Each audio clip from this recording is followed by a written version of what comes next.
সালামু আলাইকুম। দারুল কিরাত Majidia Fultali trust UK আজকে সাদিস জমাতর পরীক্ষা চলের যে বাচ্চাইনতে আজকের পরীক্ষাত অংশগ্রহণ করতে আল্লাহ সকলকে কামিয়াবি দান করতা।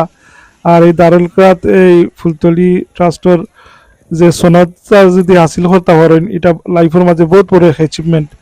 এই ব্রিটেনের মতন বৈরী পরিবেশের মাঝে এই বাচ্চাইনতে যে দারুল হাদিস লতিফিয়াত আজকে আইয়া এই সাদিস পরীক্ষা দেরা আমি আমার ছেলে আলহামদুলিল্লাহ তাইনো এই সাদিস পরীক্ষা দ্বারা আল্লাহ তাইন খারিজ হিসাবে কবুল করতা।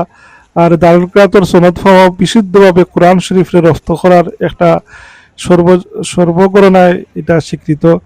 বিশুদ্ধভাবে কোরআন শরীফ শিক্ষার লাগি আল্লাহর মকবুল আলী শামসুল উলামা ফুলতলি সাহেব কিবলা রহমতুল্লাহ আলাই 1950 ইংরেজিতে দারুল কিরাত মজিদিয়া ফুলতলি ট্রাস্ট গঠন করছিল। আজ এটা বিশ্বের বিভিন্ন দেশ, বাংলাদেশও রমজান শরীফও হয়, আর অন্যান্য দেশও summer holiday mainstream school হলিডের সময় যেমন আজকে আমরা ব্রিটেনও 16 অগস্ট রবিবার অনুষ্ঠিত রকম লাগি দোয়া রইল। আমার বাচ্চার লাগিও দোয়া করবা। আসসালামু আলাইকুম ওয়া রাহমাতুল্লাহি ওয়া বারাকাতুহু।